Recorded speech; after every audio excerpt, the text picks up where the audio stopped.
नमस्कार, हमारे साथ हैं उत्तम सिन्हा जी, बिहार की धरती से निकले और ब्रांडिंग, मैन्युफैक्चरिंग और सोशल मीडिया के क्षेत्र में लीडिंग बिज़नेसेस बना रहे हैं और कई सारे नए स्टैंडर्ड सेट करते जा रहे हैं। तो उत्तम सिन्हा जी, आपका स्वागत है। Thank you for having me here.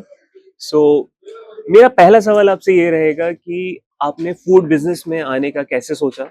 और आपकी जो कंपनी है कॉस्मेटाइजिंग फूड लैब्स, तो उसकी शुरुआत कैसे हुई? थोड़ा-सा अपनी जर्नी के साथ अगर आप हमें बताएँ। See, almost 20 years back, I started my business journey.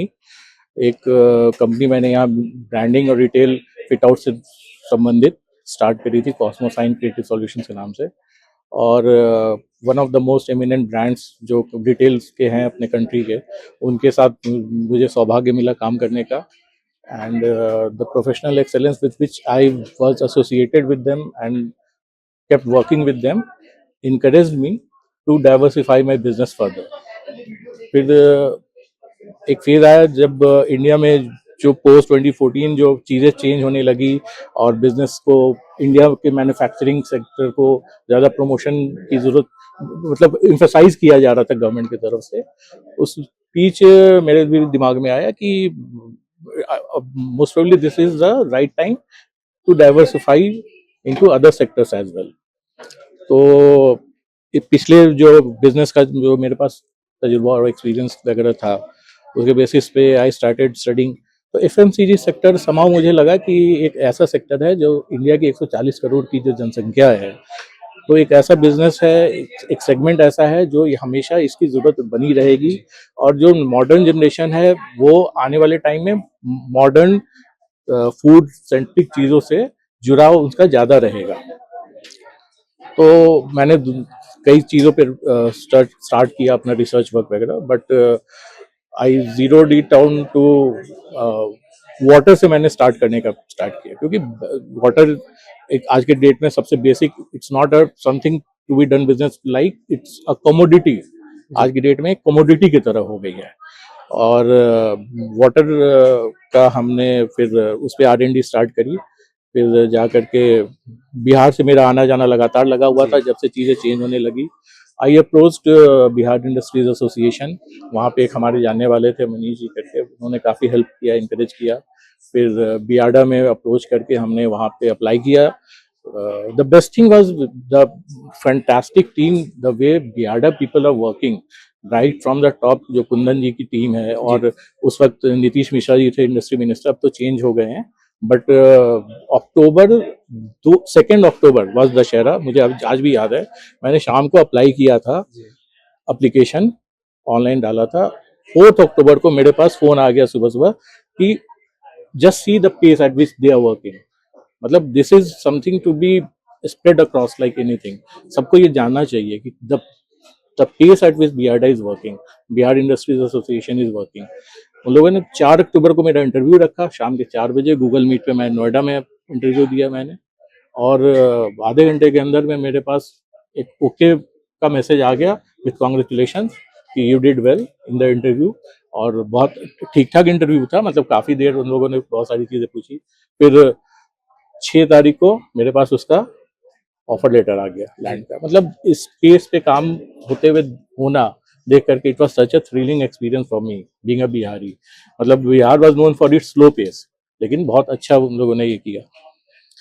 फिर करीब 200 BPM की कैपेसिटी का एक मैन्युफैक्चरिंग प्लांट हम लोग सेटअप करने जा रहे हैं, जो अनदर 2 से 3 महीने में ऑपरेशनल हो जाएगा। And it is going to be one of the finest and most modern fully automated drinking packaged drinking bottling plant in Motipur Muzaffarpur industrial area में है। वो वहाँ पे मोतीपुर का एक मेगा फूड पार्क है जी, वहीं पर ये हम लोग सेटअप कर रहे हैं। And it is scalable to the double capacity. इस कैपेसिटी का है कि इसको कभी भी हम डबल कैपेसिटी पे ले जा सकते हैं। ये अभी तक की हमारी जर्नी थी।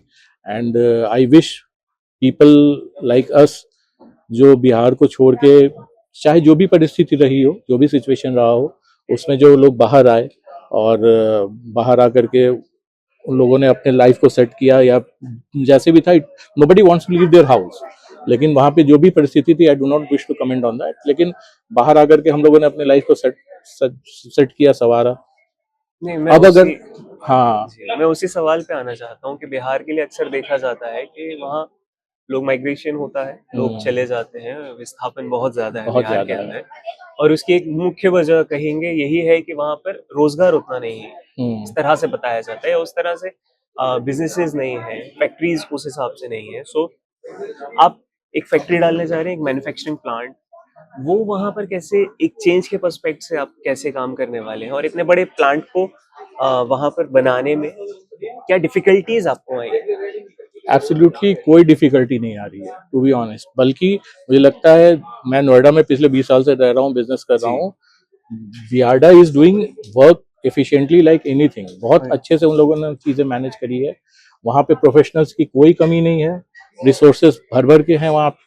लोग को जरूर जाना चाहिए। मतलब अभी मेरा प्लांट स्टार्ट हुआ नहीं है, I am getting calls from so many people कि मुझे वहाँ जॉब पे रख लीजिए। मैं महाराष्ट्र में as a machine operator work कर रहा हूँ। तो मतलब जिनको भी मेरा मेरा कनेक्शन मिल रहा है ना, से एक्चुअली वांट प्रोफेशनल्स, जो स्किल्ड प्रोफेशनल्स जी, हैं, वो वहाँ पे लैब टेक्नीशियंस हो गए या फिर किसी भी तरह के पैकेजिंग रिलेटेड वो स्पेशलिस्ट हो गए, वो सब वहाँ पे आ रहे हैं, मिल रहे हैं। और इस सब चीज की कहीं कोई दिक्कत होने वाली नहीं। 24 आवर इलेक्ट्रिसिटी रहती है। मतलब मैन पावर का प्रॉब्लम नहीं है। हर तरह से टीम सपोर्टिव है।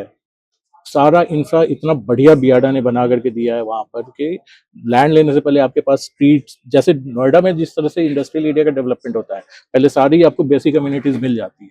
उस तरह से A to Z basic communities हम लोग को मिल दे करके उन लोगों ने बोला कि अब आप यहाँ आइए, बिजनेस स्टार्ट कीजिए। मतलब इतना बढ़िया प्लेटर पे लेकर के आपको कोई बिजनेस करने के लिए जी, बोल रहा है। It's wonderful and I know people from Gujarat are coming there. Adani का बहुत बड़ा, अडानी ग्रुप का बहुत बड़ा सेटअप वहाँ आ रहा है। मेरे फैक्ट्री के बगल में हल्दीराम आ रहा है अपने अभी तक के सबसे बड़े प्लांट को लेकर के। बीगा जी का इंडिया का सबसे बड़ा प्लांट मुजफ्फरपुर में लग रहा है।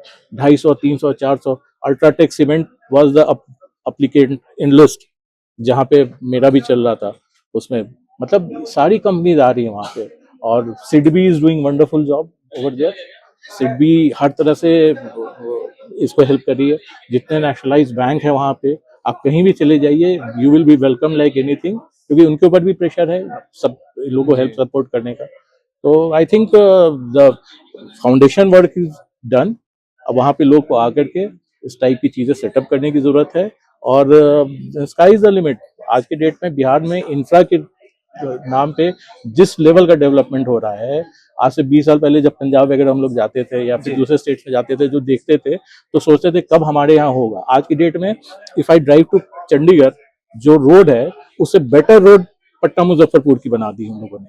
मतलब पीपल आर अमेज्ड टू सी। आप कभी शाम में आकर के पटना में ये जो जेपी सेतु वगैरह बना है, जो गंगा ब्रिज बना है, वो सब देखिए, वन ऑफ द बेस्ट। आप मल्टीपल बिज़नेसेस में हैं, तो मतलब एक तो इस चीज़ का मोटिवेशन कि मैंने ये बिज़नेस किया है, मैं ये भी करता हूँ। एक वो और इसे हैंडल करना, वो भी एक टास्क है। तो उसे आप कैसे डील कर रहे हैं? मैं आपको बताता हूँ, एक बहुत अच्छी बात है आपने जी, करी है। See, the way India is growing up, अभी हम देखते हैं सुनते हैं कि 5 करोड़ पे इकॉनमी है, 6 करोड़ पे जाएगी, 7 करोड़ पे जाएगी। आपको मैं बताता हूँ, अगस्त 2025 में अर्नस्ट वाई की एक स्टडी आई है। जी, उसमें पीपीपी मॉडल पे जो इकोनॉमीज वर्ल्ड की जो बनने वाली है 12 year down the line, PPP model पे इंडिया इज ऑन 17 ट्रिलियन। 12 साल के बाद India is expected to hover around 34 trillion. आज की डेट में चाइना 20 के आसपास है। जी, जस्ट इमेजिन, चाइना भी वहां पे नहीं है जहां पे हम एक्सपेक्टेड हैं in other 12 years down the line जाने के लिए। आज की डेट में हर वो इंसान जो थोड़ा सा एफर्ट डाल रहा है, थोड़ी सी मेहनत कर रहा है और अपने सपनों को उड़ान देने की कोशिश कर रहा है, वो न सिर्फ अपने लिए, अपने फ्यूचर के लिए, अपने समाज के लिए, पूरे बिजनेस समुदाय के लिए, देश के लिए वो कंट्रीब्यूट कर रहा है। We are the generation who are rebuilding India, जी, taking India to the next level. तो इसमें अगर आप अपने आप को एक्स्ट्रा एफर्ट डाल करके भी कर रहे हो ना, तो अभी क्या है कि growth story is like anything. India की जो ग्रोथ स्टोरी है वो यूएस और चाइना से अच्छी जाने वाली है, उससे फास्ट पेस पे हम ग्रो करने वाले हैं। जैसे शंघाई है, न्यूयॉर्क है, उनके पास ये सिटीज है, ग्वांगजाऊ है, इस टाइप की सिटीज हमारी बन जाएगी। आप चाहे रियल स्टेट में काम कर रहे हो, आप मैन्युफैक्चरिंग में, आप पब्लिक इसमें इंफ्रा वगैरह में, electricity, technology, science and technology, किसी भी फील्ड में आप, एग्रीकल्चर भी हो गया, मैन्युफैक्चरिंग हो गया, कुछ में भी आप काम कर रहे हो, लेकिन अगर आपने बिजनेस के जो बेसिक्स हैं वो आपके करेक्ट हैं कि 2+2 4 होता है, 4 की चीज 8 रुपए में बेचो, 4 रुपए प्रॉफिट होगा, मतलब ये जो कॉस्ट एनालिसिस आपने सही करके रखी है, तो इंडिया का जो सबसे बड़ा प्रॉब्लम था इसकी पॉपुलेशन, आज की डेट में it has become the asset, human resource, we call it human resource, it is actually an asset. इतना आज की डेट में आप क्विक कॉमर्स कंपनीज इतनी सक्सेसफुल कैसे हैं? Because we have abundance of people, बहुत आए थे उसकी, तो आपके पास ना वर्कफोर्स की कभी कमी नहीं होने वाली है। तो ये जो ग्रोथ का जो पेस है ना, ये आने वाले टाइम में हम लोग को नेक्स्ट लेवल पे ले जाएगा। अभी अगर आपने फंडामेंटल्स करेक्ट करके 2 4 5 स्केलेबल बिजनेस को ले आए और पकड़ बना के रखे हुए हैं, बेसिक्स करेक्ट हैं, तो it is bound to grow. Be optimistic about it, क्योंकि बुरा वक्त इंडिया ने देख लिया है, अब पॉजिटिव की तरफ देखने वाला है। कहा जाता है ना, सक्सेस मेक्स यू हम्बल, और जब फेलियर्स हैं वो आपको पॉजिटिवनेस दिखाती है। तो हम बहुत नीचे से आ रहे हैं, तो अब बस आगे पॉजिटिविटी की तरफ देखने की जरूरत है इंडिया को। India is the son of India is rising like anything. तो मैं जो भी नए एंटरप्रेन्योर्स सुन रहे होंगे या जो अपने स्टार्टअप्स करना चाहते हैं, that was seriously motivating for them absolutely. कि जैसे शुरू करना है। और मेरा एक और सवाल है कि मतलब बिजनेस करना, शुरू करना कई सारे लोग कर लेते हैं, लेकिन उसमें सस्टेन कर पाना, क्योंकि कई सारे बिजनेसेस, कई सारे स्टार्टअप्स, कई स्टेट्स हैं कि अगर 100 शुरू होता है तो उसमें से 10 होते हैं जो कंटिन्यू कर पाते हैं। बिल्कुल करेक्ट बात है। वो 90 के फेलियर की वजह और वो 10 सस्टेन कैसे कर रहे हैं, इस चीज को आपके एक्सपीरियंस से आप कैसे डिफाइन करिए? अभी जस्ट जो मैंने बात करी ना, हाँ, सक्सेस में ह्यूमिलिटी आती है, फेलियर में पॉजिटिवनेस आता है। तो व्हेन, मतलब मुझे भी फेलियर्स मिले हैं, ऐसी बात नहीं है, on and on success, ups and downs होते हैं, इट्स अ चक्र, कर्मा की तरह ये बिजनेस साइकिल्स भी चलता है, कभी ऊपर है तो डाउन जाएगा, डाउन है तो ऊपर आएगा। तो आपको अपने ऊपर सेल्फ कॉन्फिडेंस होना चाहिए, बिजनेस के एथिक्स, मोरल्स आपके करेक्ट होने चाहिए, कॉस्ट एनालिसिस बिजनेस की हमेशा सही होनी चाहिए, कॉस्टिंग उसकी अगर आप लेकर के चल रहे हो ना, और फंडामेंटल्स करेक्ट है बिजनेस के, फेलियर्स हो सकता है, आप अगर उसमें कुछ बेटरमेंट के टूल्स आप यूज कर रहे हो, उसी को फाइन ट्यून करके आप आगे बढ़ सकते हो। But it's all about the mind game. आप अगर पॉजिटिव फ्रेम ऑफ माइंड में हो, डर घबराहट को छोड़ करके आप आ रहे हो और रिस्क लेने की कैपेसिटी है, तो आप आगे बढ़ो, कोई नहीं रोकने वाला है। प्रॉब्लम्स आएगी, but don't become depress because of the problems, उसे घबराइए नहीं, उसको लेकर के कैसे पॉजिटिव वे में हम आगे जा सकते हैं, फेलियर से कैसे सीख के आप आगे बढ़ सकते हैं, क्या क्या चीजें हमने गलत करी है जिसके कारण प्रॉब्लम आया है, उसको एनालाइज करने की जरूरत होती है। एक बार वो किया, हो सकता है फंडामेंटल ही बिजनेस का गलत हो, you need to sit down and redraw the whole calculations। हो सकता है कि आपकी कोई छोटी सी कहीं पे आप कुछ मैन पावर रिलेटेड प्रॉब्लम में आप कर रहे हो, आपने किसी कॉस्ट को मिस आउट कर दिया है, तो ये सारी चीजों को अगर आप एक बार फिर से ड्राइंग बोर्ड पे बैठ लेकर के बैठोगे, तो फिर उसमें चीजें आती हैं पॉजिटिव, मतलब इट्स ऑल अबाउट माइंडसेट। आप अगर पॉजिटिव फ्रेम ऑफ माइंड में हो ना, तो आपको failure will never be a deterrent, you are bound to grow. Hopefully हमारी बातें जो हमारे दर्शक सुन रहे हैं, उनमें से जिन्हें भी मोटिवेशन होगा किसी मैन्युफैक्चरिंग प्लांट पे काम करने का या मैन्युफैक्चरिंग प्लांट एस्टेब्लिश करने का, तो उत्तम जी की बातों से वो एटलीस्ट इतने मोटिवेट और इतने अवेयर तो हुए होंगे कि वो अपने काम में आगे बढ़ सके। और काफी सारी जानकारी मिली और काफी सारा मोटिवेशन, तो उत्तम जी आपका बहुत बहुत धन्यवाद। Thank you.